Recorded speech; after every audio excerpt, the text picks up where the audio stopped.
지금부터 제6차 최고위원 중진 의원 연설회의를 시작하도록 하겠습니다. 네, 박수원 대표는 개회선언과 함께 말씀을 해주시겠습니다. 나는 개회형이야. 개회인 것 같습니다. 제6차 이 마이크도 문제가 있고 의자도 문제가 있어. 애써서 올려놓으면 지가 서서는 내려가. 예, 거기가 그 의자가 있는 거 좀 나중에 바꾸면 되겠습니다. 네, 알겠습니다. 진짜 네, 제6차 최고위원 중진 연석회의 개의를 선언합니다.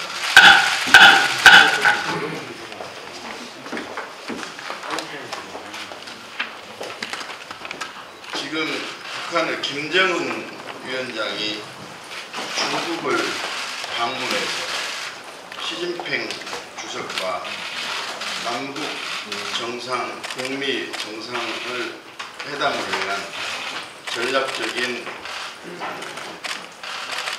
협의와 논의를 했을 것으로 개연성 있는 보도가 지금 내일 나오고 있습니다. 저는 북미 남북 정상회담을 수용하는 김정은 입장에서 조중 동맹관계에 있는 중국에 언제 가서 이 정상회담에 대한 전략적인 협의와 합의를 할 것인가 하는 것에 대해서 궁금해하면서 반드시 김정은이 가기는 갈 것이다 하는 예측을 해왔었습니다. 저는 김정은이 갔다 온 것으로 짧은 소개입니다만 그렇게 저는 판단하고 있습니다. 2000년 남북 정상회담 때도 사전에 김정일이 북한을 방문한 전례가 있기도 합니다. 우리가 남북 정상회담이나 북미 정상회담에 대해서 굳건한 한미 동맹 틀과 빈틈없는 한미 간의 협력 그리고 면밀한 협의 속에서 진행이 돼야 하는 것처럼 북한의 경우도 조중 동맹 관계에 있는 중국과 우리가 똑같은 전략적인 자세와 방향으로 정상회담을 준비할 것으로 그렇게 예상이 됩니다. 지금 중국이 사실상 양 정상회담에 대한 후견인 내지 조종자로서의 역할을 하게 되면 이 정상회담의 향방과 결과에 대한 예측이 지극히 어려워진다는 것은 부인할 수가 없습니다. 지금 대북 제재가 국제사회 공조 속에서 이루어지고 있는데 대북 제재의 효과가 중국이 그 키를 갖고 있다고 생각을 하고 또한 지금 현재 북중 간에 고치겠습니다. 현재 미중 간에 무역마찰, 대만, 티베트 문제 등등 긴장과 갈등이 지금 지속되고 있는 상황 속에서 중국의 입장에서는 그렇지 않아도 동북아에 있어서의 중국의 안보 국익을 북한을 지렛대로 사용하고 있는 전략을 아직도 유지하고 있는 데다가 이번에 미중 마찰을 이번 정상회담을 활용해서 해결하려는 의지도 있을 수 있고 또 슈퍼 강국으로서의 중국의 위상과 권위를 세우려고 하는 내심의 의사도 있을 것으로 보여지기 때문에 이 정상회담은 상당히 미묘한 방향으로 흘러갈 가능성이 매우 높다 저는 그렇게 생각합니다. 그런데 정부에서는 정상회담에 대해서 장밋빛 예측과 성과를 미리 홍보하는 듯한 양상을 보이고 있는데 이것은 대단히 잘못됐다고 생각합니다. 저희 당은 남북 정상, 북미 정상회담이 획기적으로 성공이 돼서 한반도 비핵화가 실현되기를 간절히 소망하고 여기에 적극적으로 협력할 자세가 되어 있습니다. 그런데 이와 같은 중국의 개입 내지는 조정후 상황에서는 그 어느 때보다도 친밀한 전략과 또 미국과의 긴밀한 협의 속에서 정상회담 준비가 돼야 될 뿐만 아니라 국내의 전문가들은 물론 여야를 불문한 초당적인 협조를 받아낼 수 있는 그런 정상회담 준비위원회의 역할과 자세가 절대 필요하다고 생각합니다. 이 점에서 이번 김정은의 중국 방문에 대한 정상회담에 미칠 영향, 한반도 비핵화에 끼치는 영향 등을 면밀히 분석하고 홍보성 위주의 정상회담의 성과를 예측 보도하게 하는 것보다는 면밀한 준비가 절대 필요하다 하는 말씀을 먼저 말씀드립니다. 문재인 대통령이 우리나라의 원전 수출 1호인 아랍에미리트의 바라카 원전 1호기 완공식에 참석을 해서 그곳에서 바라카 원전의 완공은 신의 축복이다 하는 말씀도 하셨고 사우디 원전 수주 노력을 아랍에미리트와 함께 하겠다고 합의했다는 내용도 발표를 했습니다. 원전 수출을 본격 추진하겠다는 예고로 저는 받아들입니다. 대통령의 국익 예고를 평가합니다. 그러나 대통령이 국내에서는 탈원전, 해외에서는 원전 수출이라는 자가당착에 빠졌다는 지적을 하지 않을 수가 없습니다. 탈원전 정책이 신규 원전 수주전에서 약점으로 작용하라는 것은 불보듯 뻔합니다. 청와대는 원전 수출은 국내의 탈원전 정책과 별개라는 강변을 하는데 과연 원전 수주국이나 경쟁국에서 이런 이중적 자가당착적인 정부 자세를 어떻게 이용할 것인지는 너무너무 자명하다고 생각합니다.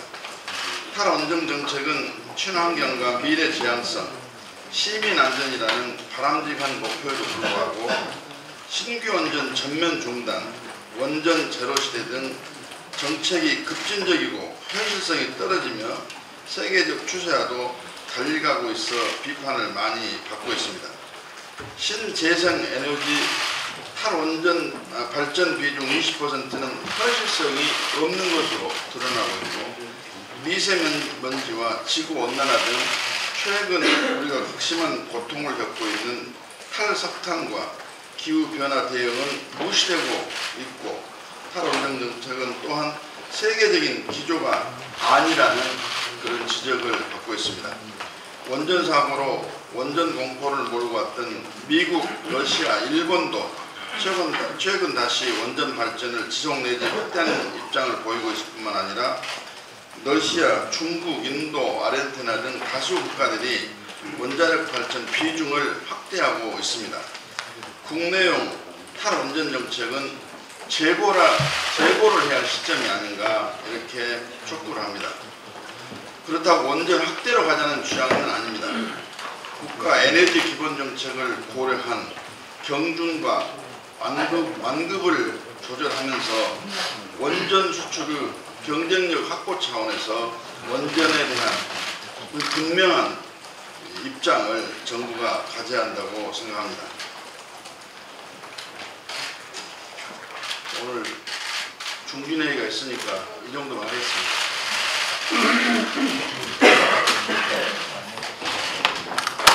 예, 박수선 대표님 말씀하셨지만 중요한 사항이라서 중복이 있더라도 제 생각을 말씀드리겠습니다.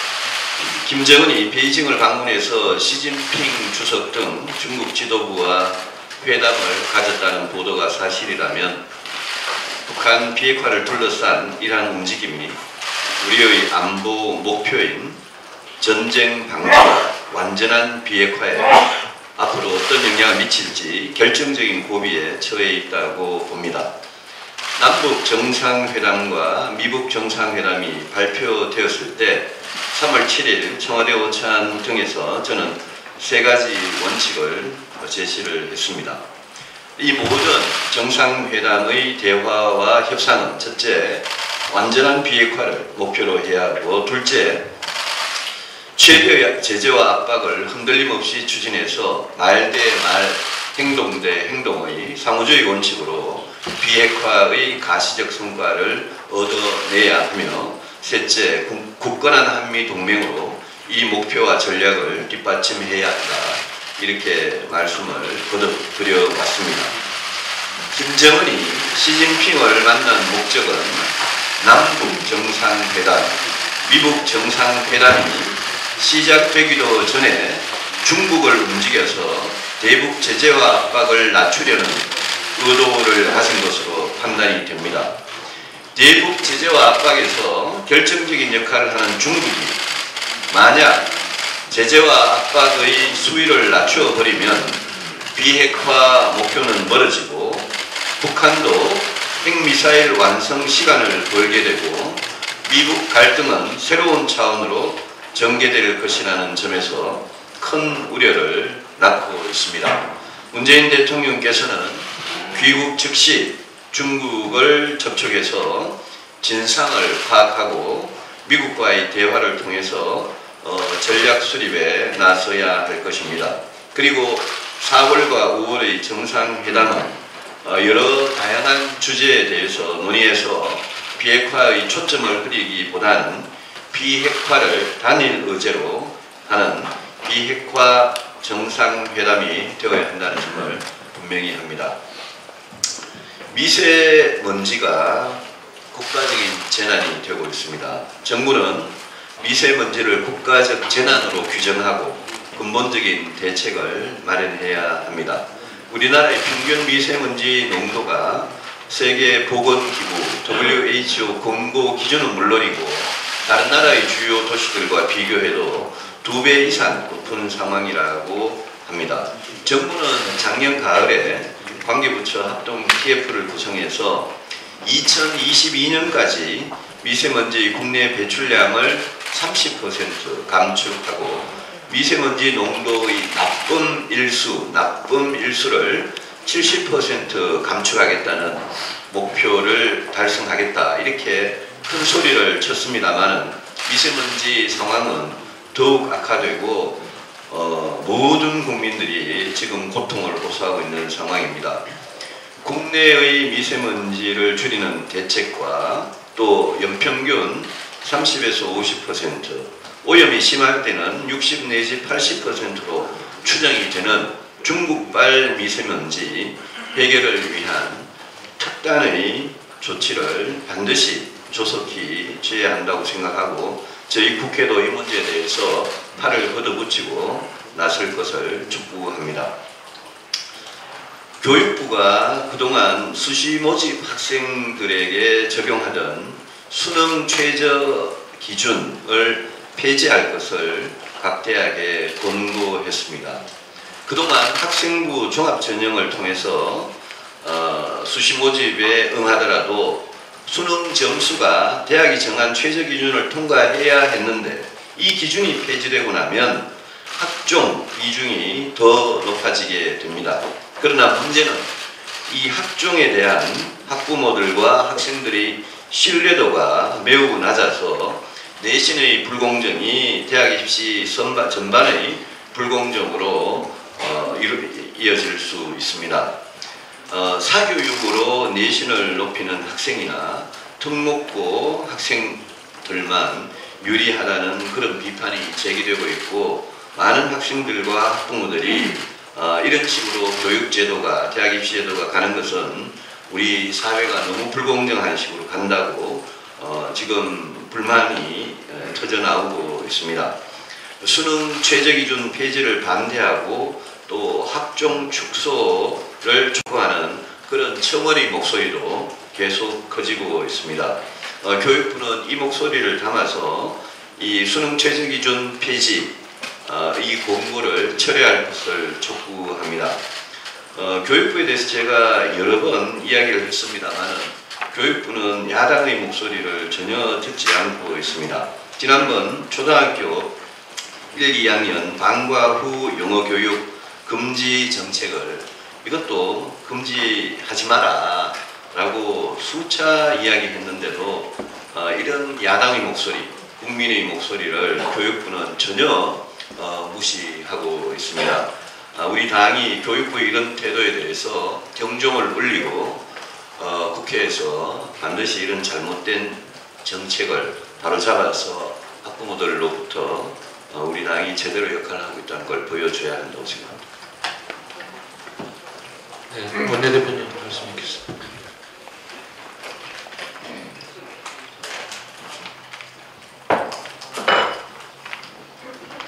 어제부터 3당 원내대표 견협상이 시작됐습니다.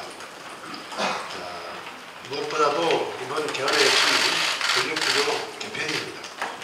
그런데 청와대와 여당은 국회에서의 총리 선출 추천 제도를 내각제로 통합시키고 대립과 갈등의 요인이라며 국민을 호도하면서 8년짜리 제왕적 대통령 만들기에 급급하고 있습니다.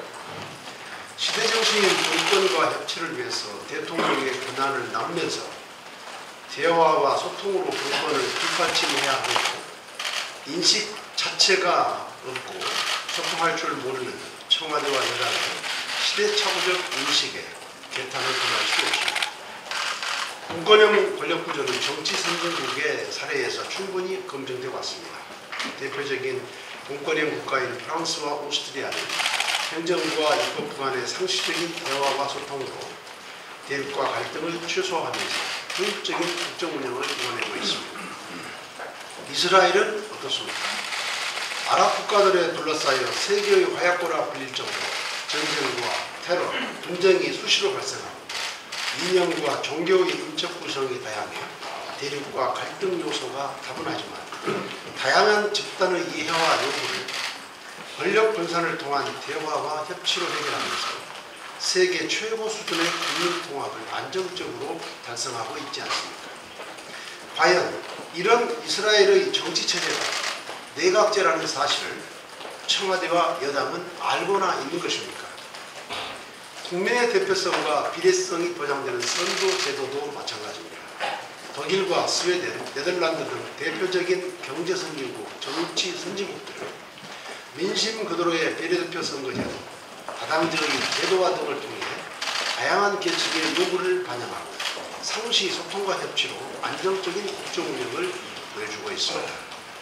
이들 국가들의 제1당은 득표율과 의회 의석이 20%에서 35%를 차지하고 있습니다. 그러므로 여당의 독선과 독주가 나타날 수 없으며 제1야당에 의한 일방적 반대가 원천적으로 불가능합니다. 더 이상 제왕적 대통령 1인에 의한 독선적인 국정 운영으로 거대한 대한민국 구호를 안정적으로 끌고 갈 수 없습니다. 시대 상황과 다양한 국민 요구를 반영할 수 있는 불권형 권력구조 그리고 비례성이 강화된 선거제도의 개편은 20대 국회가 해결해야만 하는 사명이요 존재 의무일 것입니다. 이상입니다. 네, 안철수 윤재영 위원장님 말씀드리겠습니다. 이번 6.13 지방선거에서 우리 바른미래당이 국민의 선택을 받아낼 수 있는 인재를 모시기 위해 지난 열흘간 나름대로 열심히 노력했습니다. 좋은 인재들 추천해 주시고 지금도 훌륭한 분들 앞세우기 위해서 애쓰고 계신 바른미래당 지도부 여러분들의 정성에 깊은 감사의 말씀을 드립니다. 오늘은 지난 열흘 동안 어떤 과정을 거쳐서 어떤 인재들이 우리 당에 들어왔고 앞으로 어떤 인물들이 거론되고 있는지 보여드리겠습니다. 저는 바른미래당이 만들 지방정부의 상을 깨끗하고 유능한 지방정부로 설정하고 그 일을 할 수 있는 깨끗하고 유능한 인재를 찾았습니다. 그리고 중앙당에서 4차례, 시도당 개편대회에서 3차례 해서 열흘 동안 총 7차례 인재 영입 발표를 했습니다. 먼저 지난 20일 제1차 영입 인재로 정대유 전 인천경제자유구역청 차장을 발표했습니다. 정 전 차장은 인천 송도 국제도시개발 특혜 비리 의혹을 제기한 인사로 토착화된 지방정부의 부정부패에 맞선 분입니다. 그래서 부패 없는 깨끗한 지방정부를 만드는 인재를 영입하겠다는 취지에 부합하고 더불어민주당과 자유한국당의 공생관계에서 벌어진 지방정부의 부패를 척결하고 개혁에 앞장서는 우리 바른미래당의 방향과 정신을 잘 보여줬다고 생각합니다. 이어서 22일 제2차 영입 인재로 양창호 전 시의원 등 자유한국당 전 현직 시의원 7명을 포함해서 당원 786명이 집단으로 입당했습니다.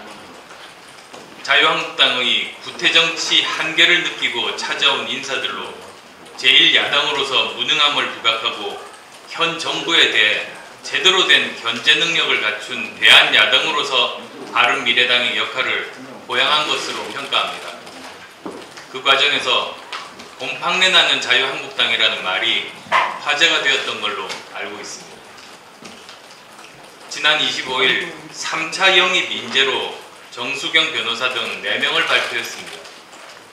정 변호사를 비롯해 대기업 임원을 지내신 서진웅님은 우리 사회의 여러 분야에서 능력을 인정받은 분들로 지방의원으로 출마해서 자신의 지역사회에서부터 변화를 만들어가겠다고 뜻을 밝힌 유능한 인재입니다.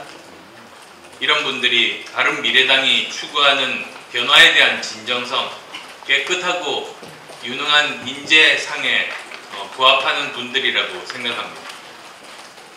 어제 27일 제4차 영입 인재로 장성민 전 국회의원을 발표했습니다.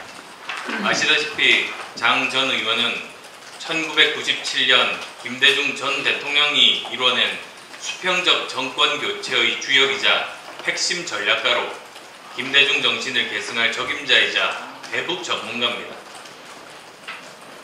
아울러 지난 23일부터 국민과 함께하는 지방선거를 위해 국민 모두가 바른미래당의 인재영입위원입니다를 모토로 온라인 대국민 공모를 진행해오고 있습니다. 바른미래당 홈페이지의 추천 접수 시스템을 통해서 추천하는 방식입니다. 27일 현재 기준으로 93명이 접수되었으며 계속 점증하는 추세로 볼 때 더 늘어날 것으로 전망합니다.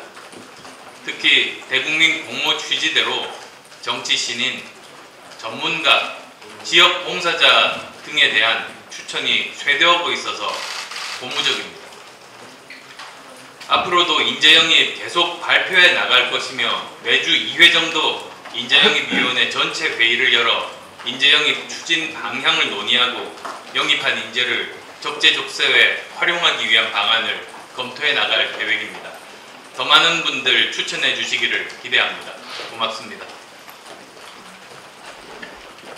네, 이천열 의원님 말씀 듣겠습니다.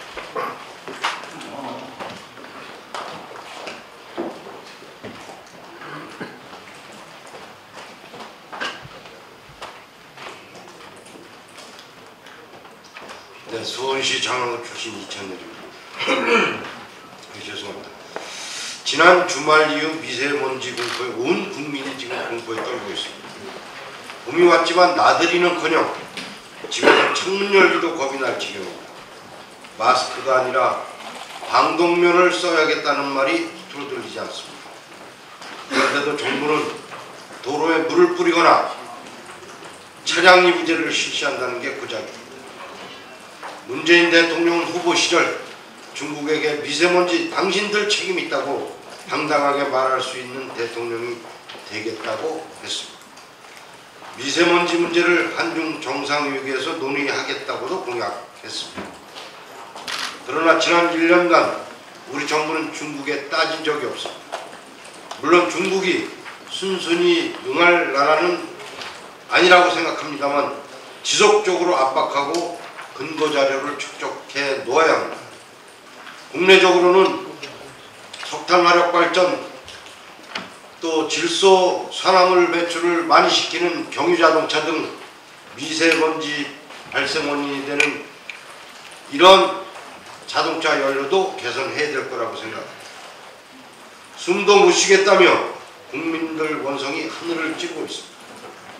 정부는 개헌에 쏟는 정성에 반의 반이라도 미세먼지 대책에 쏟아 하루빨리 미세먼지에 대한 종합적 대책을 마련할 것을 촉구하는 바입니다.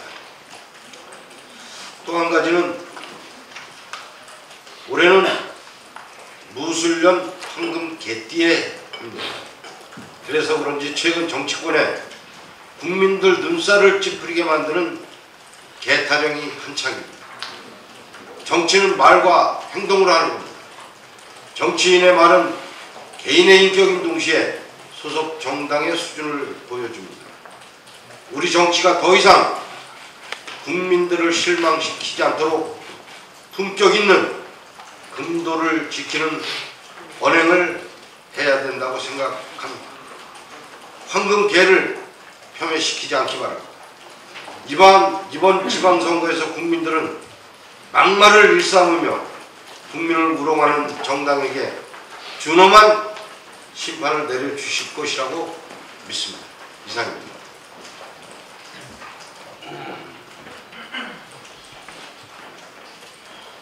예, 인천의 이학재입니다. 저도 미세먼지에 대해서 한 말씀 드리겠습니다. 어제 박원순 시장은 미세먼지가 심할 때 휴교령을 내리는 것을 검토하고 있다고 밝혔습니다. 미세먼지와 싸우겠다며 시민혈세 150억 원을 3일 만에 날려버린 박원순 시장이 또 무책임한 발언을 내뱉은 것입니다. 150억으로 진작 학교 교실에 공기청정기를 들였으면 그나마 노력은 한다는 평을 들었을 것입니다. 박원순 시장 말대로 미세먼지가 심할 때마다 휴교를 하면 교육 현장에서는 수업 일수를 어찌 채워야 할지 우려할 것이고 맞벌이 부부는 아이들을 어디에 맡겨야 할지 걱정될 것입니다. 아마도 박 시장의 휴교 발언은 교육 현장과 맞벌이 부부에게 미세먼지 이상의 큰 재난으로 다가왔을 것입니다. 또한 박 시장은 미세먼지 문제 해결을 위해서 무엇이든 해봐야 한다며 미세먼지 150억 원 낭비에 대한 국민적 비판을 에둘러 변명했는데 정말 국가 차원에서 무엇이든 해야 한다면 국내 미세먼지 유발 요인을 줄이는 것 외에 근본적으로 꼭 해야 할 일로 인공 강우 기술 개발과 북한과의 대중국 미세먼지 공조를 제안드리겠습니다. 이미 미국과 중국은 인공 강우를 통해 대기오염 문제에 대응하고 있습니다. 특히 중국의 경우 지난 베이징 올림픽 때 인공 강우를 통해 미세먼지를 걷어낸 사례가 있습니다. 반면 우리나라의 인공 강우 기술은 2006년부터 연구를 시작해 올해 12년 차를 맞았지만 해외 기술 수준과 비교해 매우 초보적인 상황입니다. 우리나라의 기술 개발이 더딘 것은 턱없이 부족한 연구비 때문이라고 할 수 있습니다. 국립기상과학원 인공강우 연구개발 예산이 연간 6억 원입니다. 인공강우 실험 1회를 진행할 때에 1,400만 원이 들어갑니다. 10번만 진행해도 1억 4천만 원이 필요한데 실험하기 전 구름관측, 기술개발, 모의실험 등에 대한 연구비까지 생각하면 6억 원은 턱없이 부족한 예산입니다. 인공강우 기술은 미세먼지 문제뿐만 아니라 향후 수자원 확보 차원에서도 매우 중요한 핵심 기술입니다. 정부는 이번 추경에서라도 인공강우 R&D 사업에 공격적으로 예산을 투입하고 기술 실용화에 박차를 가해야 할 것입니다. 그리고 남북 정상회담까지 개최되는 마당에 긴급한 현안으로 국민의 건강, 생명과도 직결된 미세먼지와 같은 환경 문제도 남북 간 공동으로 대응하자는 논의를 할 수 있을 것입니다. 미세먼지를 두고 중국과의 협의가 원활하지 못한데 북한과 함께 중국과의 협상 테이블을 만드는 것도 충분히 고려해 볼 수 있습니다. 미세먼지 문제는 지금 우리나라 국민이 첫 번째로 꼽는 국가적 과제인 만큼 정부의 총 역량을 동원해야 할 것입니다.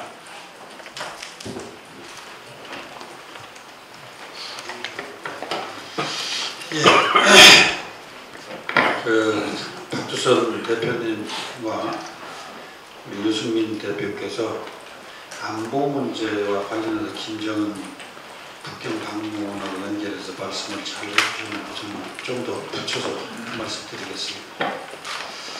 김정은의 방중이 과연 북미와 남북회담에 어떤 영향을 미칠까?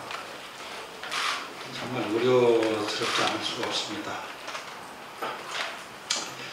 지금 이 남북관계와 북미관계가 수많은 장애물이 저는 있다고 생각합니다. 그 장애물을 넘어서 과연 성공할 수 있을 것인지, 물론 전 국민이 바라고 저희 당에서도 전폭적으로 힘을 보태고자 하는 말씀 여러 의원님들께서 하셨지만 굉장히 문제가 저는 저한테 있다고 봅니다. 이런 상황에서 미국의 유엔 대사 헨리, 또 폼페이오 국무장관, 또 볼턴 안보부장관, 거기에 조금 비둘기 바라는 베티스 국방장관이 있긴 하지만 언론에서 지금 나오는 것은 전쟁 내각이라고까지 불리면서 회자가 되고 있습니다.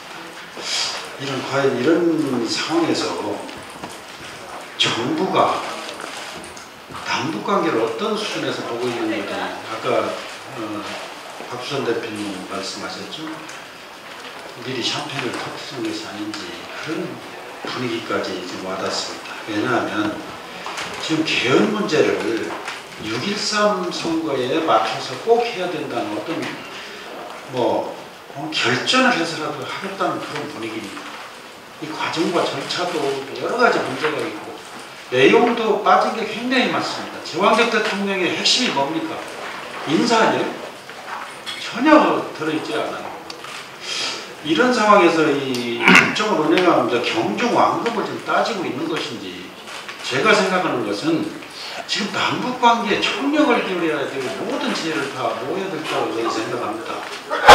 과연 헌법을 개정하고 만들고 이런 것을 시한부로 마지노선을 정해놓고 밀어붙이는 정부가 이게 맞는 것인지, 또 국회한테 모든 책임을 전가하는 식의 결정 과정을 보면 정말 가관입니다.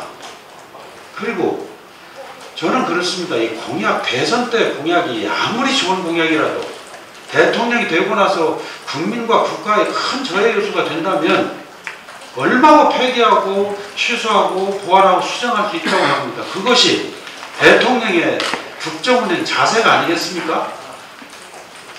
물론 국민을 공약을 왜 못 지키는가에 대한 설득은 대통령의 몫입니다. 그 점을 반드시 명심해야 될 것입니다. 그리고 지금 안보 문제하고 개헌 문제 어디에 국정운행에 힘을 더해야 될 것인지 분명하게 알고 하시기 바랍니다. 그리고 어제 5.18을 포기하고 장성민 전 의원을 받아들였다고 비아냥거렸습니다. 민평당하고 민주당에서 그랬습니다. 이 문제는 저는 동의하지 않습니다.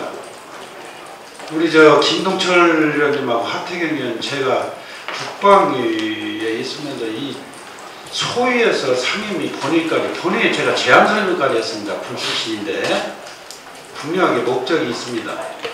분명한 진실을 밝혀서 다시는 이러한 역사가 반복되지 않기 위한 그런 입법을 해서 이미 실행이 들어갔습니다. 이런 걸 가지고 지금 무슨 정입에 대해서 연결해서 포기했다고 이런 얘기를 하는 것은 아마 저희 당에 좋은 사람이 들어오니까 아마 겁이 나는 것 같습니다. 그리고 마지막으로 국방부에 경고합니다. 선거 때만 되면 복무기간 단축이다, 징병이다, 모병이다, 또 봉급을 올린다, 이 세 가지는 아주 약방이 감추었습니다. 그런데 봉급은 이미 올렸고 복무기간 또 18개월 단축한다. 여기에도 문제가 많은데 어제는 국방장관 일본 사령관도 병력의 병사들을 평일에도 유출방 얘기를 거론했어요. 또 엊그제는 또 유수령 문제가 나와서 유수령을 또 거부하겠다. 좋습니다. 유수령 문제는 그렇다 치더라도 이런 문제들이 6.13 선거와 조금이라도 연결되는 문제가 있다면 국방부 책임져야 됩니다. 장관. 분명히 말씀드립니다. 포퓰리즘식 국방을 해가면 절대로 안 된다는 걸 명심하십시오. 이상. 네, 하태경 최고위원님 말씀 듣겠습니다. 네, 저 잠깐 두 가지만 말씀을 드리겠습니다. 먼저 김정은 방중 거의 확실한 것 같아서요. 저는 김정은 방중의 의미가 우리 한국이 이 운전석이 아니라 조수석에 있다는 것을 확인시켜주는 사건이라고 생각을 합니다. 한국 정부는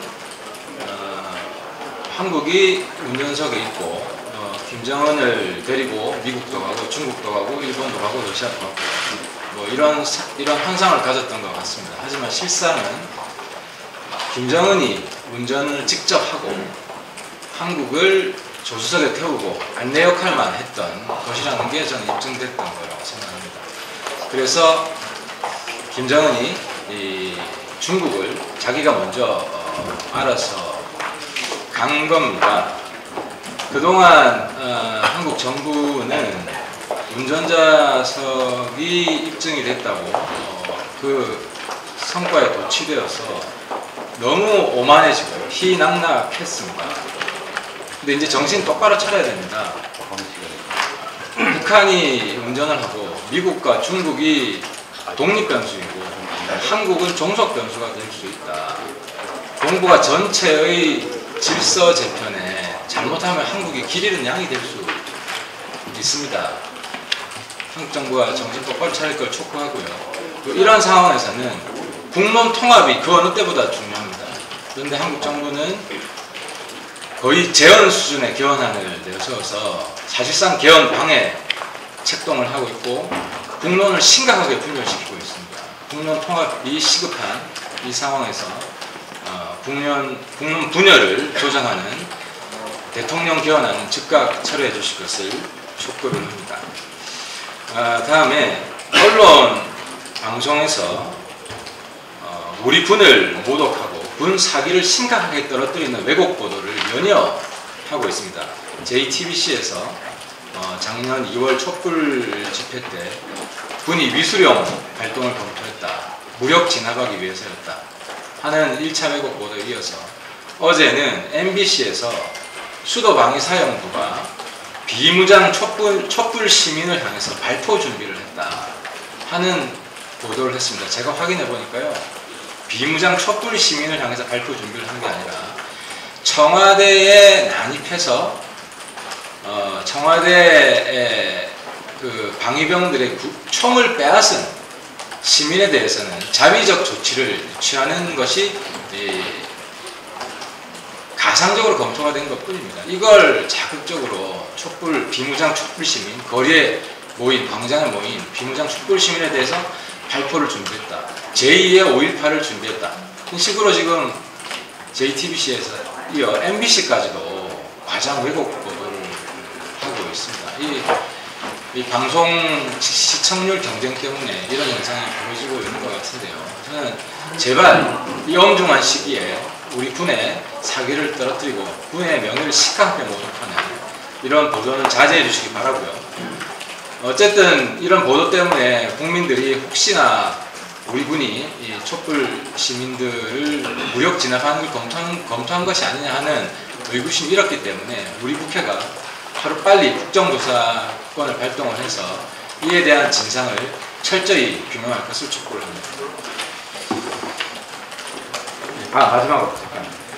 이번에 평양 예술단 방문을 계기로 북한의 한류가 확산된 것을 검토하는 토론회가 10시에 있습니다. 저희 원심 주최로 있는데요. 거기서 제가 북한에서 인기 있는 한국 가요 탑10을 조사해서 발표를 합니다. 많이 좀 관심을 가져주시기 바랍니다. 1등은 안재욱의 친구입니다. 2등이 사랑의 미로, 3등이 이등병의 편지입니다. 10등까지 나와요. 이 시점을 꼭 이 말씀을 꼭 드리고 싶습니다.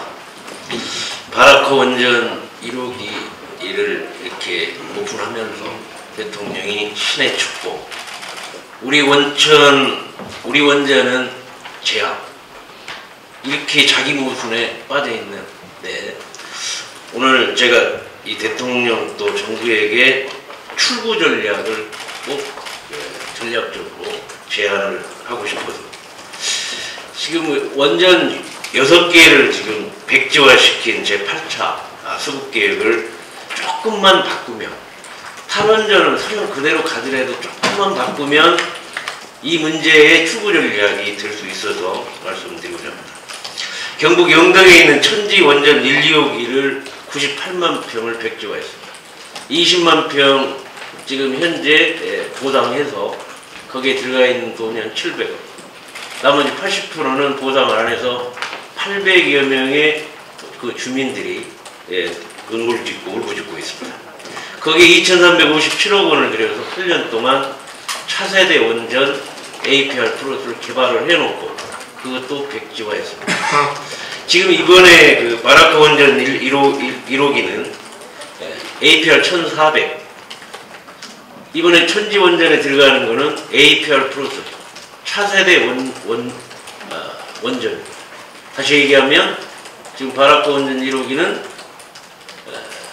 3세대 그리고 이번 천지 원전에 개발된 거는 APR 플러스는 3.5세대. 세계 최고의 기술로 개발된 기술입니다. 만약 여기를 살려내면 그래도 제가 제안한 여기를 수출 전략지구로 꼭 지정을 해서 앞으로 작은 소형 원자로까지 포함해서 전 세계를 장악할 수 있는 그러한 걸 만들어보자. 또 이번은 수출을 하면서 정치적으로 힘이 약하면 미국하고 연대를 할 수 있는 북미라도 맺어달라는 얘기를 했는데 그래 되면 원자력에 대한 생태계도 다시 살려나갈 수 있습니다. 지금 최고의 원천 기술을 가진 분들이 외국으로 빠져나갈 가능성이 큰데 그것도 막을 수가 있습니다. 그 다음에 600조 시장에 수출 시장도 당할 수가 있습니다. 이번에 대통령이 그렇게 신의 축복이라고 말씀하신 거를 우리 미래의 희망으로 꼭 만들어내서 우리 원전 산업이 모두가 다 축복이 될 수 있도록 해주시기를 강력하게 주장합니다.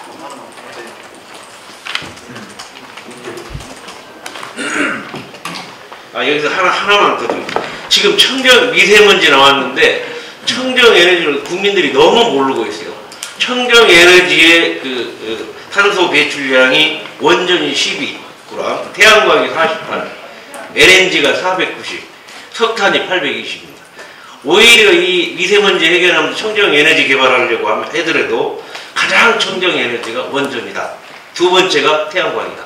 그렇다면 지금 없앨 수 있는 게 석탄, LNG를 어떻게든 줄이고 이 청정 에너지를 개발을 해야만 미세먼지 해결 방안도 되고 또 여기에 수소차, 전기차 개발도 해야 되는데 이러한 정책적인 전체적인 윤곽이 너무도 우리 문재인 정부가 아마추어 정부라고 볼 수밖에 없다.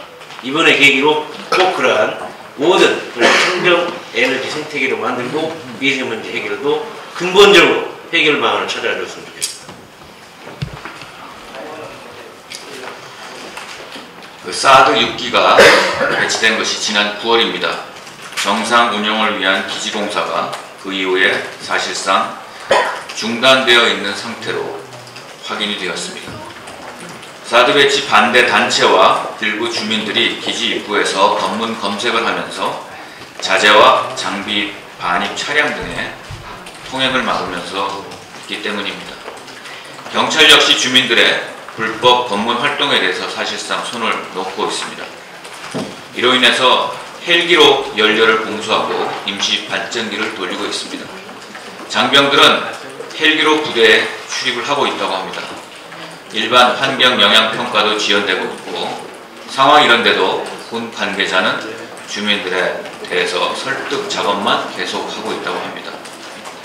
정부가 당초 필요치도 않았던 일반 환경 영향 평가를 한다고 할 때부터 이러한 차질은 예상되었던 바입니다.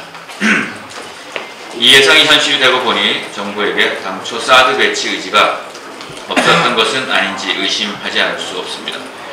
북한의 미사일 위협은 정상회담이 합의되었다고 사라지는 것이 아닙니다. 또한 사드 배치는 많은 어려움을 극복하고 결정된 것이기 때문에 지금은 한미 동맹의 상징이 되기도 했습니다. 정부의 사드 배치 결정이 진심이라면 지금이라도 정당한 공권력을 행사해서 공사를 차질 없이 마무리해야 할 것입니다. 두 번째입니다. 3월 26일 구제역이 의심된다고 신고된 경기 김포시 소재 돼지 농장에 대한 농림축산검역본부의 정밀 검사 결과 혈청형 A형 구제역이 확진되었습니다. 지난 2017년 2월 13일 발생한 이후 407일 만에 발생한 구제역입니다. A형 구제역은 국내에서 2000년 이후 연천과 포천 등 소농가에서는 2차례 발견된 적이 있었지만 돼지 농가에서 발생하기는 이번에 처음입니다. A형이 돼지에게서 발견된 것은 세계적으로도 드문 경우입니다. 2010년에서 16년까지 세계적으로 발생한 87건의 A형 구제역 가운데 돼지는 3건에 불과할 뿐입니다. 정부는 그동안 비용 절감을 이유로 돼지에 대해서는 O형 백신만 접종해왔습니다. 전문가들이 지속적으로 우려를 표명해왔고 결국은 정부의 근시안적인 행정이 오늘의 사태를 낳고 말았습니다. 총 사육두수가 1000만, 1100만 마리에 달하는 국내 돼지 농가들이 A형 구제역에 대해서 무방비 상태에 놓였습니다.